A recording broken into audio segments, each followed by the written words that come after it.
Halo anak-anak, apa kabar semuanya? Semoga kalian dalam keadaan sehat ya. Nah, kemarin kan kalian udah selesai ulangan tuh di tema 3.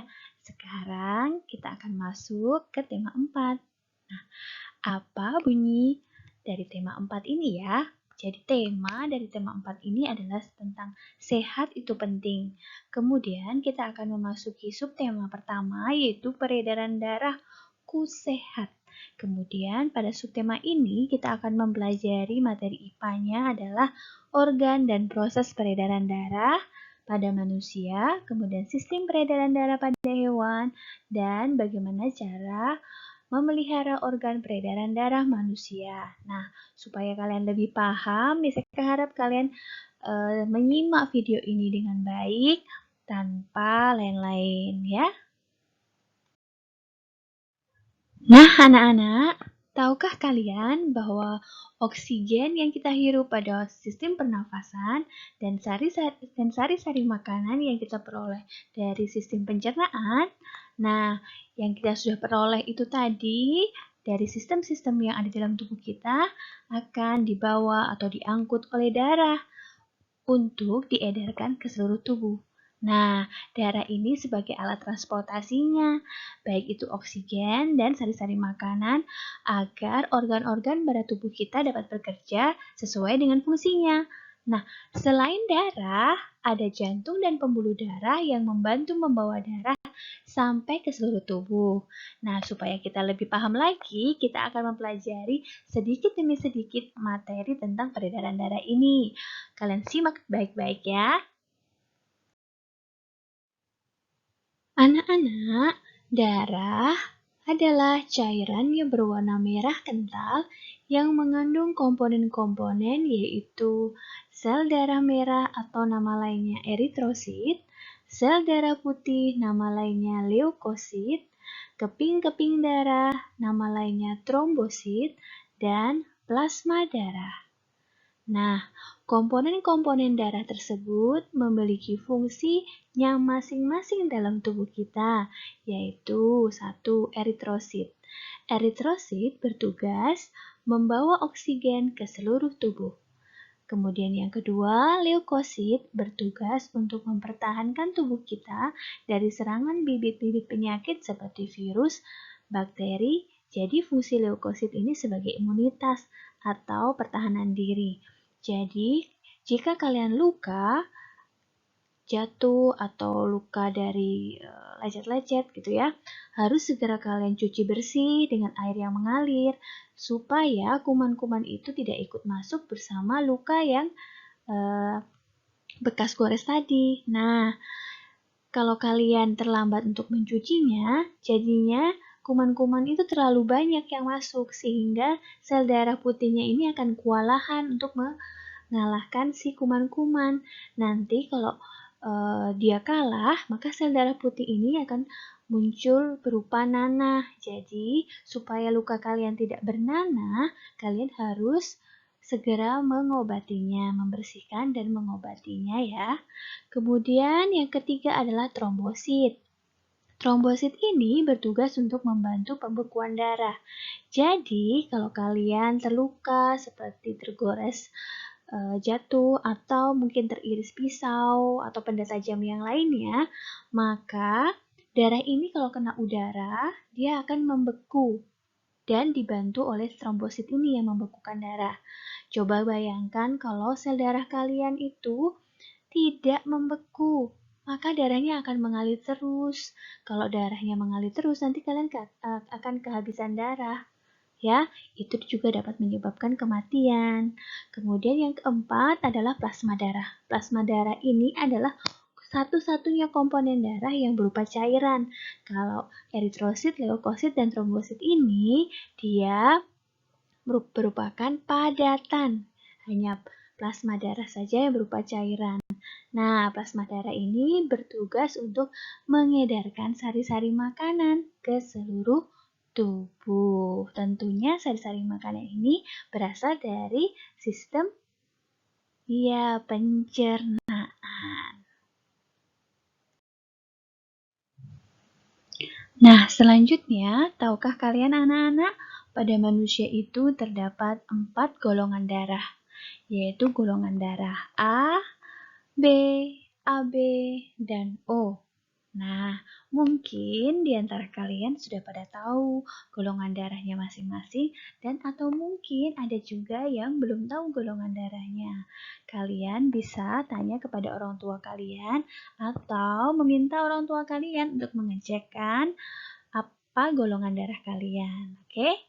Jadi, setiap orang ini memiliki golongan darah masing-masing dan dapat berbeda satu sama lain walaupun satu keluarga. Contohnya, umpamanya kalian dengan adik kalian atau dengan ayah dan ibu kalian bisa saja berbeda golongan darah karena golongan darah ini merupakan sifat dari keturunan. Nah, campuran antara golongan darah ayah dan golongan darah ibu. Jadi dalam tubuh kalian juga mengalir selain sifat kedua orang tua kalian juga darahnya gitu ya. Bisa saja kalian bisa sama dengan mama kalian, bisa saja juga kalian sama dengan papa kalian, atau bisa saja juga kalian sama dengan adik kalian. Tetapi bisa saja juga kalian berbeda dengan salah satu anggota keluarga kalian gitu ya. Oke, darah dapat didonorkan untuk menyelamatkan orang saat kecelakaan atau sakit tertentu. Namun, darah ini tidak bisa sembarangan didonorkan. Jadi, contohnya golongan darah A hanya dapat didonorkan kepada orang yang bergolongan darah A dan AB. Kemudian golongan darah B hanya dapat didonorkan kepada orang yang bergolongan darah B dan AB. Kemudian golongan darah AB hanya dapat didonorkan kepada golongan darah AB saja. Kemudian golongan darah O dapat didonorkan kepada orang yang bergolongan darah A, B, AB, atau O. Oleh sebab itu, golongan darah O ini dikatakan sebagai donor universal. Kenapa bisa begitu? Karena dapat memberikan darahnya ke semua golongan darah. Jadi dapat memberikan donor darah ke semua golongan darah. Nah, kebalikannya, golongan darah AB dikatakan sebagai resipien universal. Resipien itu penerima ya. Yang artinya karena si golongan darah AB ini hanya dapat menerima golongan darah dari semua golongan darah gitu ya. Nah, untuk lebih singkatnya lagi kalian bisa melihat tabel yang sudah bisa Eka tampilkan ya. Oke. Nah, golongan darah ini yang bisa Eka sebutkan ini bisa saja ada tambahannya, ada golongan darah A positif, A negatif, B positif, B negatif, begitu juga yang lainnya. Nah, semakin banyak perbedaan positif negatif itu juga perlu diselidiki supaya nanti ketika ingin mendonorkan kita tidak mendonorkan darah atau jenis darah yang salah gitu. Kalau kita mendonorkan golongan darah yang salah itu juga dapat menyebabkan kematian pada ya orang yang kita berikan darah gitu ya. Maunya membantu malah jadinya bukan membantu gitu ya. Ngerti sekarang? Jadi golongan darah itu harus pas. Kalau dia A ya A, B ya B gitu ya. Atau kalau A positif ya harus A positif atau A negatif ya A negatif gitu ya. Oke, nah khusus untuk di SD, saya hanya menjelaskan tentang golongan darah A, B, AB, dan O. Nanti ketika kalian SMP atau SMA, mungkin kalian akan mendapatkan golongan-golongan darah yang lebih banyak lagi yang kalian pelajari. Ngerti ya? Nah, kalau tadi kita sudah belajar tentang darah, selanjutnya kita akan belajar tentang organ-organ peredaran darah. Jadi, darah tadi yang membawa sari-sari makanan dan oksigen ya anak-anak. Nah, supaya dia bisa pindah dari satu tempat ke tempat lain, maka dia harus ada pemicunya atau pendorongnya. Nah, yang mendorong supaya darah itu bisa mengalir dari satu tempat atau ke organ-organ lain, maka harus memerlukan jantung. Jantung itu berfungsi untuk memompa darah, sehingga darah itu bisa mengalir dari jantung ke seluruh tubuh. Ngerti ya? Kemudian, organ yang kedua adalah pembuluh darah. pembuluh darah ini bertugas sebagai saluran tempat mengalirnya darah mungkin dari jantung bisa ke seluruh tubuh. Oke ya. Jadi kalian bisa membayangkan tuh kalau darah ini mengalir dalam suatu pipa. Pipanya itulah yang disebut dengan pembuluh. Jadi bisa kalian bayangkan seperti air dari sumber mata air bisa sampai ke rumah kalian, berarti ada pipa yang menghubungkan. Dan juga ada pompa air yang menghubungkan. Supaya dia bisa pindah dari sumber mata air ke rumah kalian. Kalian paham sampai di sini? Nah, kalian bisa lihat nih, ada gambar jantung yang sudah Miss Eka tampilkan dan juga ada gambar pembuluh darah. Jadi pembuluh darah itu seperti pipa ya anak-anak, cuma tidak besar. Kalau di dalam tubuh kita, mungkin di pergelangan tangan kalian tuh ada kelihatan yang berwarna hijau atau biru, itu termasuk juga pembuluh darah. Oke.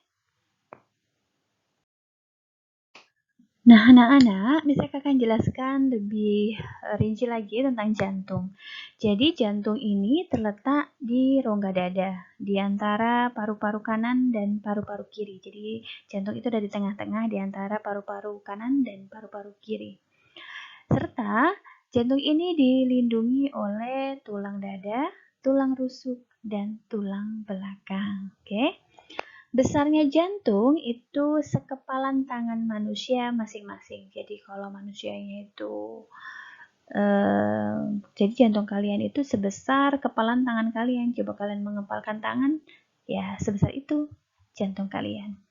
Kemudian jantung ini juga tersusun oleh otot-otot jantung yang bekerja tanpa disadari. Jadi kalian masih ingat pada sistem rangka atau pada tema 1 kita belajar tentang gerak. Miss Eka sudah jelaskan macam-macam otot. Ada otot polos, otot jantung, dan otot lurik. Nah, kalian ingat-ingat kembali bahwa otot jantung ini adalah otot yang bekerja tanpa disadari. Walaupun kalian tidur nyenyak sekalipun, ya, kan tidak sadar ya, tetapi otot jantung kalian itu tetap berdenyut mengedarkan darah ke seluruh tubuh kalian. Dia tidak berhenti, gitu ya. Kemudian, jantung ini dibungkus oleh selapis tipis yang disebut dengan perikardium. Nanti apabila terjadi infeksi atau radang pada perikardium atau pembungkus dari jantung, maka nama penyakitnya namanya adalah perikarditis, gitu ya. Nah, jantung ini memiliki 4 ruangan, yaitu 2 bilik dan 2 serambi. Jadi, biliknya itu kan ada 2 ya, yaitu bilik kanan dan satu lagi adalah bilik kiri. Begitu juga serambi, ada serambi kanan dan serambi kiri. Kalian bisa lihat ya. Nah, anak-anak, kalian kalau melihat gambar jantung, ya, itu berlaku seperti cermin ya. Jadi, apa yang kita lihat berlawanan dengan tubuh kita. Jadi, kalau kalian melihat cermin, kalian balik gambarnya, kalian tempel di dada kalian. Maka nanti akan sama ya. Mana yang ruang kanan, mana yang ruang kiri. Oke. Di gambar Miss Eka, ditulisnya adalah atrium dan ventricle. Itu nama lainnya ya. Jadi, kalau atrium kanan, berarti dia bilik kanan. Kalau atrium kiri, berarti dia bilik kiri. Kemudian, kalau ventricle kanan, maka dia bilik kanan. Dan apabila ventricle kiri, maka dia bilik kiri. Bisa ya? Oke. Anak-anak, tadi kalian sudah tahu pembagian ruang pada jantung kalian ya. Jadi setiap ruang pada jantung kalian itu ada fungsinya loh. Dia punya tugasnya masing-masing. Kalian hafalkan baik-baik. Akan bisa saya jelaskan pelan-pelan. Yang pertama adalah serambi kanan. Coba kalian tunjuk pada videonya itu serambi kanan. Oke, sudah? Serambi kanan itu bertugas menerima darah kotor. Darah kotor adalah darah yang membawa karbon dioksida hasil dari atau sisa pernafasan, sehingga disebut darah kotor dari seluruh tubuh. Jadi yang sudah digunakan, jadi sisanya pernafasan yang sudah digunakan oleh seluruh tubuh itu diterima oleh serambi kanan. Kemudian serambi kiri, coba kalian tunjuk serambi kiri. Oke. Nah, serambi kiri bertugas menerima darah bersih, yaitu darah yang membawa oksigen dari paru-paru. Ingat baik-baik kata-katanya, menerima darah bersih dari paru-paru. Kemudian, bilik kanan. Coba kalian sentuh bilik kanan. Ya, bilik kanan tuh yang di bawah ya. Bilik kanan bertugas memompa darah kotor, yaitu darah yang membawa karbon dioksida ke paru-paru. Kemudian bilik kiri, kalian sentuh bilik kiri. Ya, bilik kiri bertugas memompa darah bersih ke seluruh tubuh. Sudah ya? Kalian bisa pahami? Kalau enggak kalian skip.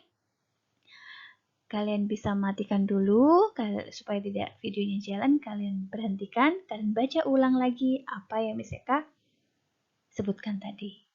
Nah, di sini ada note yang Miss Eka berikan. Di antara serambi dan bilik itu terdapat klep atau katup. Klep atau katup ini ibaratnya pintu yang hanya dapat dibuka sekali aja atau satu arah saja, gitu ya.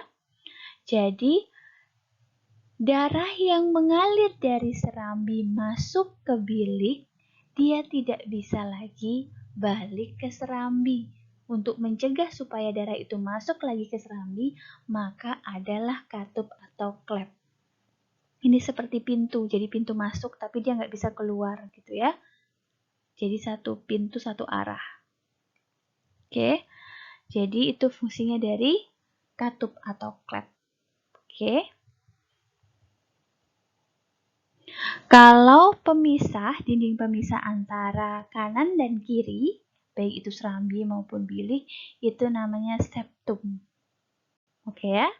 Nah, materi-materi ini kalian bisa baca yang mungkin ini kurang lengkap, tapi nanti pasti akan ada di LKS atau buku paket yang dapat kalian jadi referensi atau kalian baca lagi, gitu ya. Anak-anak, jantung memompa darah dengan cara dia berkontraksi dan berelaksasi. Artinya dia berdenyut ya. Kadang dia akan menguncup, kemudian dia kadang akan mengembang. Menguncup, mengembang, gitu ya. Pada saat dia berkontraksi, otot-otot ini bergerak ya. Sehingga jantung ini menguncup yang menimbulkan tekanan tinggi sehingga disebut dengan sistol. Kemudian pada saat relaksasi, jantungnya itu mengembang, relaksasi, rileks gitu ya.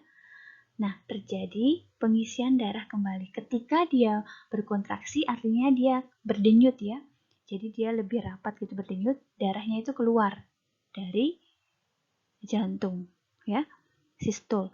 Ketika dia relaksasi, kan dia udah mengembang lagi, darahnya masuk karena sudah tekanan darahnya sudah rendah sehingga darahnya itu tekanan maksudnya tekanan yang ada di dalam jantung ya sudah rendah sehingga darah yang dari luar tekanannya tinggi masuk ke tekanan yang rendah yang ada di dalam jantung. Itu disebut dengan diastol.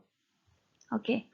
Jadi tekanan darah ini atau kontraksi dan relaksasi ini biasanya kita mengukurnya pakai alat ya. Kalau kalian sakit atau tiba-tiba kalian harus diperiksa ke dokter, pasti yang diperiksa dulu adalah denyut nadi kalian kan? Ya, atau tekanan darah kalian apakah tinggi atau rendah menggunakan tensimeter namanya ya. Oke. Nah, denyut jantung setiap orang ini berbeda-beda ya anak-anak. Nah, tergantung pada usianya. Jadi, usia dewasa, usia anak-anak, dan lanjut usia itu berbeda ya. Kemudian berat badan juga berpengaruh. Kesehatan, biasanya kalau orang lagi sakit, denyut nadinya melemah, atau bisa saja yang tekanan darahnya tinggi, ya dia denyut nadinya cepat gitu ya. Kemudian jenis kelamin. Biasanya yang lebih denyut jantungnya lebih cepat adalah yang laki-laki daripada yang perempuan. Kemudian tergantung kegiatan juga yang dilakukan. Umpamanya kalau kalian kegiatannya hanya berbaring atau tidur atau duduk, maka dia tekanannya rendah atau biasa saja gitu ya, normal. Tapi kalau kalian melakukan aktivitas berlari atau mengangkat berat, maka tekanan darahnya juga meningkat gitu ya. Selanjutnya yang Miss Eka bahas adalah pembuluh darah. Jadi seperti Miss Eka jelaskan tadi, bahwa pembuluh darah ini bisa kalian anggap adalah selang penghubung, gitu ya. Jadi darah mengalir di dalamnya. Jadi pembuluh darah manusia ini ada 3 macam ya anak-anak. Ada pembuluh darah nadi atau nama lainnya adalah arteri. Kemudian pembuluh darah balik, nama lainnya adalah vena. Dan pembuluh kapiler atau bisa juga dibilang atau disebut pembuluh rambut karena saking kecilnya gitu ya. Pembuluh darah arteri adalah pembuluh darah yang mengalirkan darah keluar dari jantung. Jadi arah darahnya itu keluar atau meninggalkan jantung gitu ya.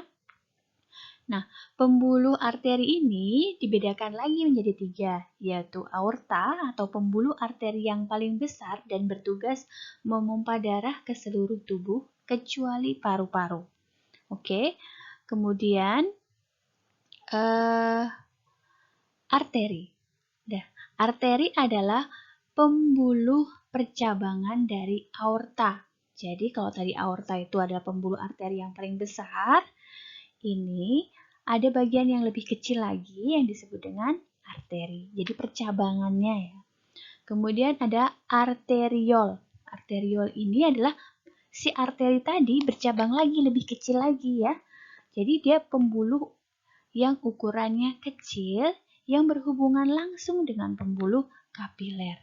Pembuluh kapiler ini adalah pembuluh yang nanti akan menjadi tempat pertukaran darah yang membawa oksigen dengan darah yang membawa karbon dioksida. Oke ya.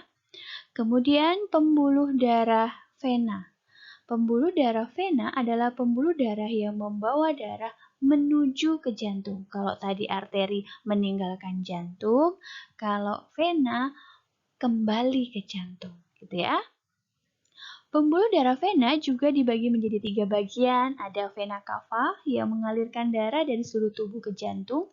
Kemudian ada venula atau pembuluh darah vena yang berhubungan langsung dengan pembuluh kapiler. Dan ada vena pulmonari, yaitu satunya pembuluh vena yang mengalirkan darah bersih dari paru-paru ke serambi kiri. Kemudian yang ketiga adalah pembuluh kapiler. Pembuluh kapiler adalah pembuluh yang sangat halus yang menghubungkan antara pembuluh nadi dan pembuluh balik, yaitu tadi berarti menghubungkan antara arteriol dengan venula, gitu ya. Kemudian, perbedaan antara pembuluh nadi atau arteri dengan pembuluh balik bisa saya tampilkan dalam bentuk tabel atau bisa juga kalian bisa membaca di LKS. Karena di LKS misalkan sudah baca, di sana sudah ada disajikan tabel juga, mungkin lebih lengkap. Atau bisa kalian compare dengan apa yang Miss Eka jelaskan di video. Jadi, apabila kita lihat dari tempatnya, pembuluh nadi ini agak ke dalam atau tersembunyi, sedangkan pembuluh balik dia lebih dekat di permukaan, tampak kebiru-biruan. Jadi sama seperti yang saya suruh tadi, kalian lihat pergelangan kalian bahwa ada yang berwarna biru atau berwarna hijau, itu namanya adalah pembuluh balik karena dia dicepi dan terlihat jelas. Kemudian dinding pembuluhnya, apabila dilihat dari dinding pembuluhnya, bahwa pembuluh nadi ini lebih tebal, kuat, dan elastis. Sedangkan pembuluh balik dia lebih tipis dan tidak elastis. Kemudian aliran darahnya. Kalau pembuluh nadi dia dari jantung, kalau pembuluh balik dia menuju jantung. Kemudian kalau dia dari denyutnya, kalau pembuluh nadi dia terasa, kalau kalian lihat, kalau kalian tekan pembuluh nadi kalian nanti ada terasa denyutan gitu ya, kayak ada sesuatu yang menonjol, kemudian hilang lagi, menonjol lagi gitu ya. Itu denyut nadi kalian. Jadi denyut nadi dapat kalian temukan di pergelangan tangan, di leher, gitu ya. Kemudian bisa juga di dada, gitu ya. Kalian bisa mendengarkan detaknya ya. Kemudian kalau biasanya di leher juga bisa dilihat bahwa ada denyutnya di situ ya. Nah, itu untuk pembuluh nadi dia terasa, kalau pembuluh balik dia tidak terasa karena dia mungkin kecil gitu dan tidak elastis. Kemudian katupnya. Jadi di sepanjang pembuluh nadi hanya terdapat satu katup saja yang dekat dengan jantung. Sedangkan kalau pembuluh vena terdapat banyak katup di sepanjang pembuluh. Kemudian apabila dia dari saat terluka, kalau pembuluh nadi pada pembuluh nadi, kalau yang luka adalah pembuluh nadi, maka darahnya itu memancar keluar, jadi deras gitu ya. Sedangkan untuk pembuluh balik, apabila pembuluh baliknya yang terluka atau tergores, maka darahnya tidak memancar, hanya menetes karena tekanannya lebih kecil, gitu ya. Nah, anak-anak, tadi kalian sudah mempelajari tentang organ-organnya. Jadi, Miss Eka akan jelaskan proses peredaran darahnya. Jadi, peredaran darah manusia itu dikatakan peredaran darah tertutup. Karena darahnya itu mengalir di dalam pembuluh. Ya, di dalam selang tadi. Ya. Selain itu, peredaran darah manusia itu juga dikatakan sebagai peredaran darah ganda. Kenapa? Karena darah itu melewati jantung sebanyak 2 kali, yaitu pada saat peredaran darah kecil dan peredaran darah besar. Nah, saya akan jelaskan sekarang peredaran darah kecil. Jadi, pada intinya adalah peredaran darah kecil itu adalah peredaran darah dari jantung, paru-paru, kembali ke jantung. Tetapi kalau mau dilebih rincikan lagi, darah mengalir dari bilik kanan, arteri pulmonalis, vena pulmonalis, serambi kiri. Tetapi kalau lebih singkatnya, jantung, paru-paru, jantung. Itu namanya peredaran darah kecil. Nah, kalian bisa lihat di gambar Miss Eka. Miss Eka sudah jelaskan, ada gambar di situ. Kalian ikuti panah warna kuning. Ingat ya, panah warna kuning. Jadi, di bagian berwarna biru itu adalah bagian kanan. Ya, kalau di bagian pada paru-paru itu adalah bagian kanan. Sedangkan yang warna merah itu bagian kiri. Jadi yang warna biru itu membawa darah kotor, sedangkan yang merah adalah membawa darah bersih. Jadi pada peredaran darah kecil, darah yang dari bilik kanan, ya, bilik kanan ada di bawah ya, atau ventrikel kanan, memompakan darah ke paru-paru melewati arteri pulmonalis atau pulmonari. Kemudian di paru-paru, di sana kan ada alveolus. Alveolus kalian masih ingat tidak? Jadi fungsinya alveolus adalah pertukaran oksigen dan karbon dioksida, ditukar gitu ya. Setelah ditukar, yang dibawa, yang dia keluarkan adalah oksigen melalui vena pulmonari menuju ke serambi kiri. Sampai ya. Jadi karena dia sudah membawa oksigen, maka dia berwarna merah, gitu ya. Jadi dari bilik kanan, arteri pulmonalis, vena pulmonalis, dan serambi kiri. Paham ya? Itu baru siklus yang pertama, atau peredaran darah kecil. Nanti akan dilanjutkan dengan peredaran darah besar. Kenapa disebut dengan peredaran darah kecil? Karena hanya melewati jantung, paru-paru, jantung lagi. Jadi hanya ke paru-paru saja. Jadi jantung ke paru-paru, kembali ke jantung. Jadi hanya paru-paru saja, sehingga disebut dengan peredaran darah kecil. Ya, jadi organ yang dituju cuma satu. Peredaran selanjutnya adalah peredaran darah besar. Tadi peredaran darah kecil karena hanya ke paru-paru saja, sekarang peredaran darah besar. Jadi peredaran darah besar adalah intinya adalah peredaran darah dari jantung ke seluruh bagian tubuh kecuali si paru-paru ya. Baik itu di bagian tubuh bagian atas, kepala, tangan ya, maupun bagian tubuh bawah, perut, kaki dan seluruhnya ya. Jadi peredaran darah besar dimulai dari bilik kiri. Kalian cari bilik kiri. Ya, kalian tunjuk ya. Bilik kiri.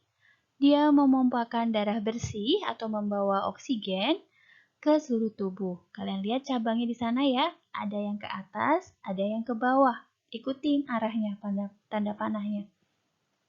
Nah, jadi si bilik kiri ini dia memompakan darah ke seluruh tubuh melalui pembuluh aorta atau pembuluh arteri yang paling besar. Kenapa paling besar? Karena kerjanya juga paling banyak, paling berat karena dia memompakan darah ke seluruh tubuh kecuali ke paru-paru ya. Dia tidak memompakan ke paru-paru. Jadi karena daerah atau wilayah yang dia tempuh itu luas, maka dia harus memiliki pembuluh darah yang paling besar sehingga darah itu bisa mengalir dengan baik.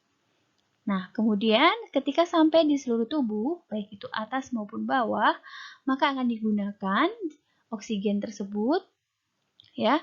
Oksigennya digunakan, kemudian akan bertukar oksigennya tadi berubah menjadi karbon dioksida. Nah, di sanalah tempat pertukarannya di pembuluh kapiler. Ngerti ya? Kalau tadi pertukarannya di peredaran darah kecil itu kan di paru-paru di alveolus. Kalau peredaran darah besar, pertukarannya oksigen dan karbon dioksidanya ada di pembuluh kapiler. Nah, dari pembuluh kapiler atau dari seluruh tubuh tadi, darah yang membawa darah kotor atau membawa karbon dioksida dibawa menuju ke serambi kanan melalui vena cava. Oke, sudah ya? Kalian bisa perhatikan? Nah, kalian ikuti itu ya. Dari menggunakan tangan, kalian tunjuk kemana saja dia peredaran darah besar. Paham ya sekarang? Nah, anak-anak, kalau tadi peredaran darah pada manusia, sekarang kita akan bahas tentang peredaran darah pada hewan. Tentunya ada beberapa yang sama dan ada beberapa yang berbeda. Jadi kita akan mempelajarinya. Jadi pada hewan ini sistem peredaran darahnya itu ada dua, peredaran darah terbuka dan ada peredaran darah tertutup.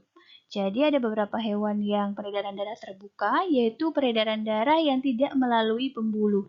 Jadi tidak ada selangnya gitu ya. Jadi dia tersebar begitu saja ke organ-organ tubuhnya ya. Jadi dia mengalir di sela-sela rongga atau ruangan antar organ gitu ya. Oke. Hewan apa saja yang peredaran darahnya terbuka? Yang pertama adalah serangga, yaitu belalang. Alat peredaran dari serangga ini berupa pembuluh yang dapat berdenyut, sehingga disebut dengan jantung pembuluh, karena pembuluhnya atau seperti kayak selang, tetapi dia bisa berdenyut. Berdenyut itu kayak bisa kembang kempis gitu ya. Berdenyut itu namanya. Darah itu dipompa oleh jantung pembuluh menuju bagian tubuh melalui aorta dorsal. Kemudian darah beredar ke seluruh tubuh ke ruang antar organ tanpa pembuluh. Nah, ketika sudah digunakan oleh organ, maka dia akan kembali lagi ke jantung pembuluh. Kemudian yang kedua adalah moluska. Moluska ini siput ya, hewan-hewan bertubuh lunak. Dia memiliki jantung dan pembuluh darah yang masih sederhana. Jantungnya terdiri dari dua ruangan, yaitu satu serambi dan satu bilik. Peredaran darahnya melalui jantung mengalir melalui sinus menuju jaringan tubuh. Dari jaringan tubuh, darah kembali ke jantung. Kemudian, hewan yang sistem peredaran darahnya tertutup apa saja? Yang pertama adalah ikan. Ikan memiliki jantung dengan dua ruangan, yaitu satu serambi dan satu bilik. Darah akan dipompa dari jantung melewati pembuluh yang ada di perut menuju insang. Di dalam insang terjadi pelepasan O2 dan melepas CO2 maksudnya CK dan mengikat oksigen atau O2. Selanjutnya, darah mengalir melewati pembuluh yang ada di punggung menuju seluruh tubuh untuk mengedarkan sari-sari makanan dan oksigen. Kemudian darah kembali ke jantung. Nah, peredaran darah yang dimiliki oleh ikan ini adalah peredaran darah tunggal, yaitu peredaran darah yang hanya sekali saja melewati jantung. Kalau pada manusia tadi kan peredaran darah ganda karena dia melewati jantung sebanyak 2 kali, yaitu peredaran darah besar dan peredaran darah kecil. Kemudian yang kedua, hewan yang sistem peredaran darahnya tertutup adalah burung. Burung memiliki ruang jantung yang sama dengan manusia, yaitu 4. Memasuki jantung juga sebanyak 2 kali, sehingga disebut dengan peredaran darah ganda. Jadi sebenarnya sistem peredaran darahnya hampir sama seperti manusia ya. Kalian bisa lihat penjelasan lengkapnya ada di LKS. Kemudian yang ketiga adalah katak. Katak memiliki 3 ruangan jantung, yaitu serambi kiri, serambi kanan, dan sebuah bilik. Jadi dia hanya ada 3 ruangan saja ya. Nah, dia juga terjadi secara tertutup, sehingga terdapat pembuluh. Nah, anak-anak, tadi kita sudah belajar tentang darah, organ-organ peredaran darah, cara kerja peredaran darah, kemudian ada organ-organ peredaran darah pada hewan, dan sekarang kita akan membahas tentang bagaimana sih cara memelihara organ peredaran darah manusia. Jadi, cara untuk memelihara organ peredaran darah manusia supaya tetap sehat dan tidak terjadi gangguan-gangguan dalam peredaran darah, maka yang kita perlukan pertama kali adalah berolahraga yang teratur. Olahraga yang teratur sebenarnya akan membuat jantung kita berdetak, ya, berdetak atau berdenyut lebih cepat daripada biasanya. Karena kita memerlukan oksigen yang banyak untuk melakukan aktivitas berlari atau melakukan aktivitas olahraga, maksudnya mereka ya. Nah, dengan kita melatih denyut atau detak jantung kita, maka jantung kita ini akan terlatih ya untuk melakukan aktivitas. Jadi dia terbiasa kalau dalam tekanannya atau denyutnya cepat, dia tidak shock gitu ya. Jadi dia terbiasa. Maka oleh sebab itu, supaya jantung kita terbiasa dalam kondisi kadang-kadang cepat, kadang-kadang mungkin lebih slowly, jadi dia tidak kaget sehingga peredaran darah kita tidak terganggu. Oke ya. Yang kedua, menghindari makanan-makanan yang berlemak tinggi. Ya, karena lemak-lemak yang kita makan ini, kalau dia menempel pada pembuluh darah, maka pembuluh darahnya itu akan mengecil atau sempit, sehingga darahnya ini tidak bisa mengalir dengan leluasa. Nah, itu sangat bahaya kalau sampai darah tidak dapat mengalir, sehingga dia tidak bisa mengalirkan atau membawa oksigen dan sari-sari makanan, sehingga organ-organ yang seharusnya menerima sari-sari makanan dan oksigen jadi tidak dapat beraktivitas. Tentunya akan mempengaruhi tubuh kita nih, gitu ya. Kemudian yang ketiga, tidak merokok dan minum minuman beralkohol. Jadi merokok dan minum minuman beralkohol tentu akan merusak tubuh kita, sehingga yang dia bekerja seleluasa mungkin karena ada zat-zat tertentu, terutama untuk rokok itu ada tar ya, jadi senyawa tar dalam rokok yang dapat menghambat peredaran darah juga. Alkohol juga begitu. Kemudian yang keempat adalah harus istirahat yang cukup. Jadi kita manusia itu membutuhkan istirahat. Jadi kita disarankan untuk istirahat 8 jam. Oke? Tetapi tidak juga boleh terlalu berlebihan. Kalau kita terlalu berlebihan tidur, terus maka tubuh kita tuh jadi tidak terlatih gitu. Jadi slowly terus ya. Jadi perlu aktivitas juga. Jadi melakukan aktivitas itu selalu pada porsinya ya. Tidak boleh terlalu sedikit dan tidak boleh terlalu banyak. Harus cukup. Oke? Sama seperti kalian makan, tidak boleh terlalu kenyang sekali, pasti tidak enak perut kalian ya. Atau tidak makan sama sekali, juga tidak enak. Jadi kita makan tuh standar saja, jangan terlalu kenyang, jangan terlalu lapar, gitu ya. Baiklah anak-anak, nah demikianlah materi yang bisa saya sampaikan hari ini tentang peredaran darah manusia, peredaran darah hewan, dan cara menjaga alat-alat atau organ-organ peredaran darah. Nah, untuk melihat feedback kalian dalam belajar dan memahami materi IPA, Miss Eka akan memberikan kalian tugas. Nah, tugasnya ini sebenarnya jawabannya semua ada di video Miss Eka, baik berupa audio atau tulisannya. Kalaupun kalian tidak mendapatkan, kalian bisa membaca buku, pasti ada. Ya, jadi kerjakanlah soal-soal di bawah ini, ada 1-5. Apa itu darah? Sebutkan komponen darah beserta fungsinya. Yang ketiga, tuliskan organ-organ peredaran darah beserta fungsinya. Keempat, apa yang dimaksud dengan darah kotor, darah bersih, peredaran darah terbuka, peredaran darah tertutup, peredaran darah ganda, dan peredaran darah tunggal. Oke. Yang kelima, sebutkan hewan-hewan yang peredaran darahnya terbuka apa saja, kemudian yang tertutup apa saja, gitu ya. Nah, jawaban kalian ketik di chat WA, kemudian kalian kirim ke WA Miss Eka. Paling lambat jam 20 WITA. Oke? Nah, demikianlah anak-anak video Miss Eka kali ini tentang peredaran darah. Semoga video Miss Eka ini bisa bermanfaat buat kalian dan bisa membantu kalian untuk memahami materi yang ada di buku. Jika ada pertanyaan, kalian boleh WA Miss Eka langsung. Miss Eka akan coba jawab. Atau kita bisa belajar bersama-sama.